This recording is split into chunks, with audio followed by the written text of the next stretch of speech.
Hello and welcome to the Album Man, and today I'm going to be doing my very late, but I think still relevant, top 10 most disappointing albums of 2012 plus my worst rock album of 2012. And yeah, so we're going to start the top 10 most disappointing albums. Now I need to clarify something about this before I get started, and do listen, this needs to be clarified, okay? Now, these are in order of disappointment, not how bad the album is, okay? It's got to, be made clear. So there may be, an album, like number 3, that I have given a better, a better mark to than one at number 4, but yet is above it. And that's because these are in order of how, in my personal opinion, how disappointing the albums are. So number 1 is not the worst album released in 2012, it's simply the one that I had the highest expectations for that were dashed. So that's a very important thing. I'm not saying all the albums on here are bad albums. No, quite a lot, quite a few of them are decent albums. It's just they're not what I expected from the bands, and they're disappointing. So it's very much a disappointment list. So just do bear that in mind. Okay, so at number 10 we have, and this one is going to cause some controversy, because a lot of people have gone on about how good this album is, and I really just didn't particularly like it. So at number 10, and with the picture coming up there, King Animal by Soundgarden. Yes, I've said that I wasn't the fondest of this album, and I think this may surprise people that I put it quite at number 10, or it's on the list at all. Now this album seemed to get quite a bit of critical acclaim. Many people enjoyed it. Personally, I found it quite a flat album. I found it quite dull. None of the tracks really stood out at me. I didn't think it was a bad album. It wasn't a bad album by any means. It's definitely very listenable. I just found it washed over me. It was just average. There was nothing that caught my imagination. Nothing that made me want to listen on or listen to it again. It was just, I listened to it, it's like, yeah, it's alright. I mean, it's not criminal, but I don't see what all the things about. And I do like Soundgarden as a band. I like Super Unknown, been listening to that.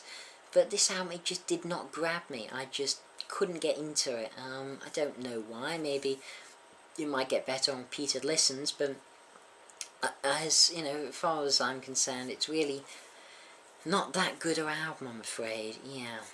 Okay, at number 9 we have Sonata Arctica's Stones Grow Her Name. Now, this, even though I didn't really know about Sonata Arctica at the beginning of 2012, they were one of the bands I discovered last year, and they're power metal. I like some of their previous stuff, and it's a genre I tend to enjoy, but this album I really didn't think was very good, and yeah, I really wasn't too impressed with it at all. I gave it a fairly negative review, and it was a bit of a weird album. It was a very mixed bag. There was a song with a banjo that was pretty awful, even though it has the song, I'm pretty sure it's the one with the song I Have a Right, which weirdly was one of my favourite songs of last year. But except for I Have a Right, which is a bloody awesome song, I really found the rest of the album fell flat. I felt quite a few of the tracks were really quite bad, actually, especially towards the end. They seem to have some multi-part thing or something, and I really can't say I enjoyed that at all. I thought the first half of the album was alright, but in general it just wasn't that strong, and I didn't find it that good. At number 8 is a really disappointing album, but it's still only at number 8. And this is British Lion by Steve Harris, and I love Steve Harris. I love Iron Maiden, they're one of my favourite bands of all time. But this album, I was not impressed at all. I'm surprised this album wasn't higher on my list, to be honest. I honestly thought it would be, but no, only at number 8. Yes, I found this album, it was nothing like Maiden. No, that's not a bad thing. I wasn't wanting it to be like Maiden, definitely not. but I just found it was really quite a typical rock album. I didn't think there's anything particularly imaginative about it. I found it quite uninspired, and again, like King Animal, I just found it quite flat and averagey. There's nothing offensive about it, God no. There was just nothing good about it, no tracks that stood out, nothing that made me want to sing along. I just felt it to be quite a weak album, and I thought Steve Harris should be capable of doing better. Now, number 7 is an album that's definitely better than British Lion, but from a band that really I expected better from. And this is Music from Another Dimension by Aerosmith. And even at the beginning of 2012, I didn't exactly express much enthusiasm or excitement for this album. I found it far too long, I found it tedious and covered in filler. The thing about this album that annoyed me, it has a lot of potential. I did a full review of this album along with Stephen, or Steve, and we both, to be honest, found that it was just a bit long-winded. Some of the songs, like the single, which was, oh god, what was the single called? Oh, I can't remember now, but yes, the single was fantastic for the song. Really loved What Could Have Been Love. That's What Could Have Been Love. Fantastic song. The last track, which is co-written by Desmond Child, really strong ballads at the end, and it had some really strong tracks even. But I just felt as an album, it got a bit, you know, boring, to be honest, especially towards the end. It really faded, and just had so much filler. I was expecting better. You know, it's one of those things where you look at the album and think, you know, if this was released in the era of vinyl, this would be so much better. It was limited to, what, 45 minutes? It would be a lot better album. But alas, the CD can have some curses in the way that, you know, it can have so many tracks. And number 6 is an album that really surprised me that it's this high. It shocked me, in fact.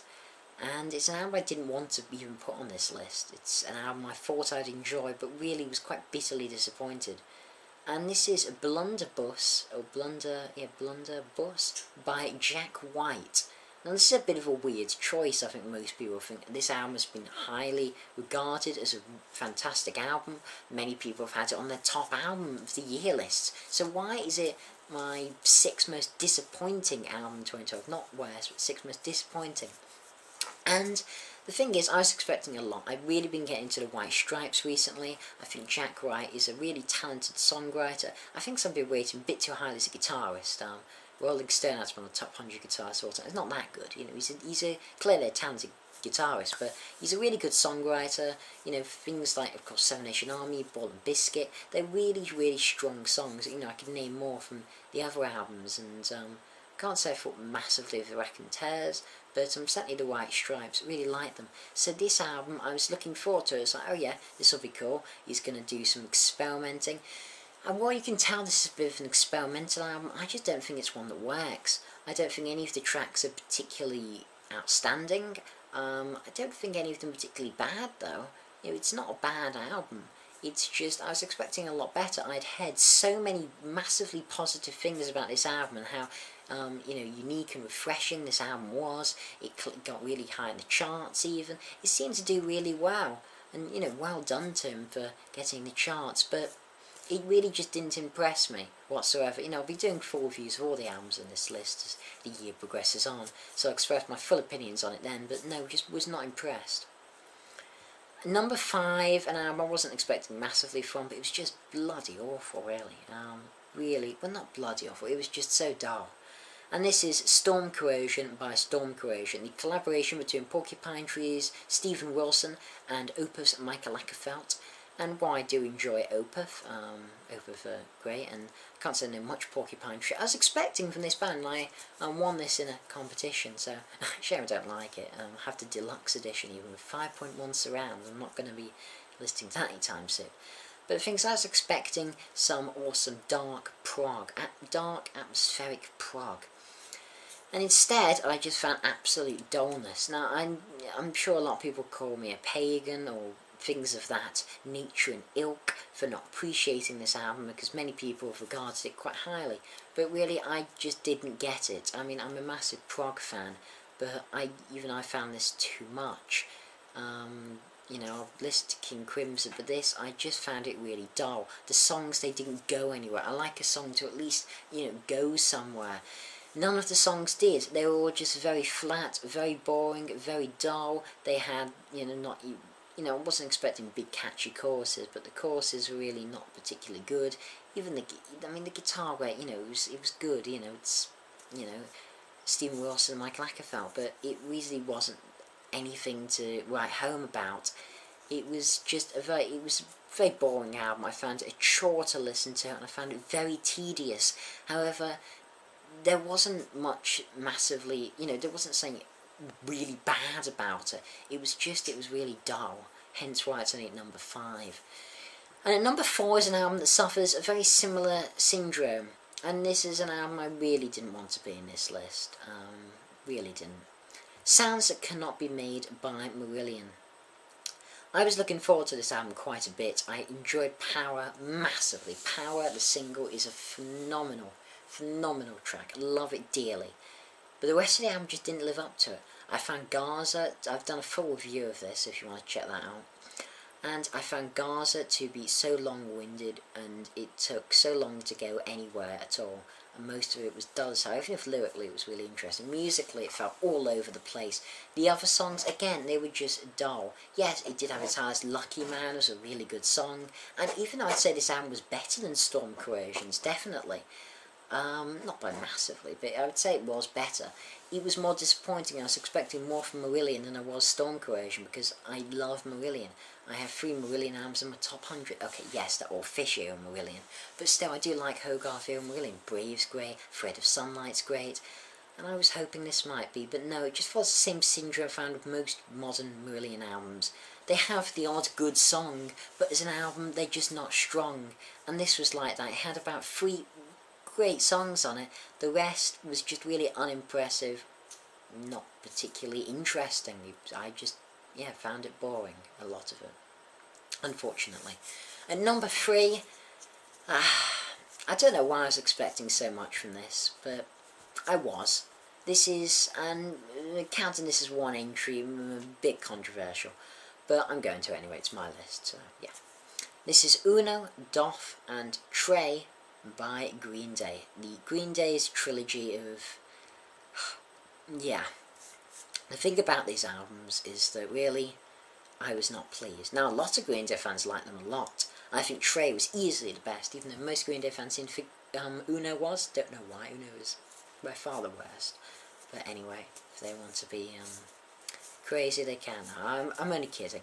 But I did not think much of these albums. I thought Uno, which is the more pop-punk one, was just really too pop-punk. It wasn't even like... I really like Dookie. I've had some people, you know, sort of say, you know, it seems from the reviews that I wasn't a fan of early Green Day. I have tons of early Green Day. Well, no, not tons. In fact, I have every Green Day album except for Uno, Doff and Trey on CD. I really do like early Green Day a lot. I love Dookie. I think it's a fantastic album. Love Nimrod. Like Insomniac. You know, I really like those albums. Yes, I think American Idiot is their best by far. Well, not by far. Yeah, I would say, yeah, definitely the best. And I really like 21st Century Breakdown as well. I prefer more the rock opera stuff. But I do really like the early stuff. I just thought this was too pop, for, you know, pop punk. Too much filler. A bit experimental in a bad way. I mean, some songs on this trilogy, Nightlife, the worst thing they've ever done. And there were some other weird songs on here that I wasn't impressed with at all. I just found there's a lot of filler. It did not need to be a trilogy. It could have been one fantastic album. It really could have been. If they condensed this to one album, it would have probably been my top 25 albums of the year. There was a lot of potential. Some of the songs in Dirty Rotten Bastards, fantastic song, absolutely fantastic song. And I did enjoy a lot of aspects of the trilogy. It's just, I found as albums themselves, they just have so much filler, so much crap to wade through to get to anything slightly good. It really did disappoint me. It's hard. I was expecting something because it's a Green Day release, but on the other hand I wasn't, because I mean it's a bloody triple album. I mean, you know, what the hell. So yeah, very disappointing. Number 2, again, an album I really didn't want to put on here. and this is The Boss, aka Bruce Springsteen's Wrecking Ball. And yeah, this album, again, quite a lot of people liked it. Personally, I didn't. I thought Rocky Ground, which is a bit like Green Day's Nightlife in certain ways, I thought it was just bloody awful. The worst single he's ever released, and possibly, in fact, probably the worst song he's ever done. Yes, I tend to prefer Bruce with the E Street Band. My favourite of his albums is Born to Run, then Born in the USA. But I absolutely loved his last album, Working on a Dream, or the album before, Wrecking Ball. Absolutely loved that album, fantastic album. I can't remember if that was with the E Street Band or not. And one of my other favourites, The Rising, the one about 9/11. It's all of them stunning albums, and I was expecting something, just as good.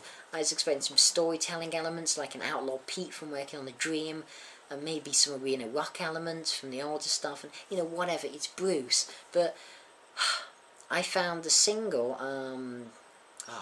I can't even remember the single though. I really liked the single. The single was a really good track. The rest of it, no, I just didn't feel it. I felt it was very weak. In fact, I felt quite a lot of it was actually downright bad. It's not an album I particularly enjoyed listening to. I was bitterly disappointed at the time of reviewing it, and it really hasn't grown on me. I still don't like the album. It's a shame, but I don't. At number one, the most controversial on this list, probably, but if anyone's followed my channel for, I don't know, maybe 6 months odd, they'll be able to guess what this could be. And it's by one of my favourite modern bands, to be honest. Definitely. Black Holes and Revelations in my top 30 albums of all time. Then the album with Plug-in Baby on, which Origins of Symmetry. Yes, Origins of Symmetry. Again, in my top 70 albums of all time. So yes, I bet you've all guessed by now. It's Muse the Second goddamn bloody dubstep law. Now I'm going to be doing a review of this album. Trust me, I will, and I will enjoy doing a review. Well, no, I won't. In fact, I read that one. I actually won't enjoy it at all. Because I've watched this band decline. Now, that's a controversial thing, saying yes, I'm sure many Muse fanboys will eat me alive and wish that I was, dead and all that crap. They've already done that on my original opinion on that, yeah. Anyway, you see, the big problem I had with this was when I had the album trailer been released, and I was so excited. I was so excited for this album. Easily one of the most anticipated albums of the year. Definitely. That, Clockwork Angels, and Slash's new album. Really my 3 biggest, most anticipated albums. So pumped for Muse's new album. I thought The Resistance had elements of brilliance, like Uprising and Resistance. I'm pretty sure Uprising was on it, yeah. And Resistance. And I was expecting them to get back on form with this. Now, I know Muse are a band, they have a different sound on each album, pretty much, and I can understand that, Black Holes Revelations is different from Origin of Symmetry, though that, Origin of Symmetry, absolutely, you can tell they're Muse, they all have that Muse-ish vibe to them, and The Resistance, it's sort of slightly departed from that, I felt. Uprising and Resistance, I felt, were really strong tracks, but that I felt they had some symphony thing or something, which I felt that got a bit too pretentious, and the song with the chorus in French, they went a bit overboard on pretentiousness, and I felt it's time for them to come back. And when I had the album trailer, I was close to, I was devastated, absolutely devastated when I had the dubstep. I'm not a dubstep fan. I, in fact, loathe the genre. I don't see any...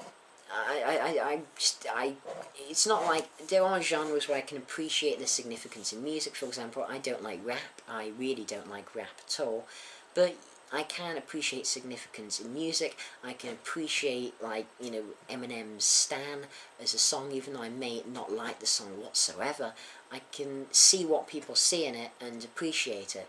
Dubstep, I can't. I cannot appreciate Skrillex or deadmau5 or any of these people who try and destroy live concerts by bringing them down to just waving a goddamn glow stick. And yes, I know that Muses, they recorded dubstep with guitars. Yeah, I know. It still sounds like bloody dubstep though at the end of the day. I don't care how it was recorded.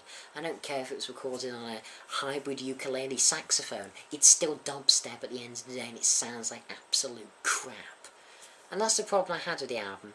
Now, obviously not all of the album was dubstep, hell no. But then we get, the Olympic single, Survive. Oh, what a dull cash in on the... Yes, I'm going to say cash in on the Olympics. Now, I could go on a madness. Oh. Anyway, before I go on a massive rant about this album, yeah, massively disappointed in it. Not pleased with Muse. Not impressed. Not impressed at all. And many people will disagree with me, and that's fine. So that's my top 10 most disappointing albums of 2012, and now it's time for my worst rock album of 2012. And this is now, I don't think I've talked about on this channel before. I may have done like once, but I don't think I have. And now the criteria for this, it has to be the worst album from a genre or type of music that I do enjoy.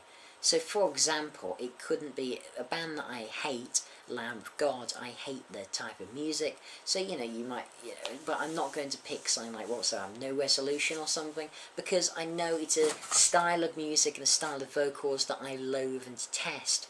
So the criteria for this, it has to be an album where it's a type of music that I do listen to. So it has to be, for me, Tenacious D's Rise of the Phoenix. When I listened to this, I'm not a Tenacious D fan. No. I did not enjoy Pick of Destiny or, well, I don't know if there's been any others. I've only had Pick of Destiny, I think. I honestly don't know or care. I hate Jack Black as a comedian as well. It pisses me off.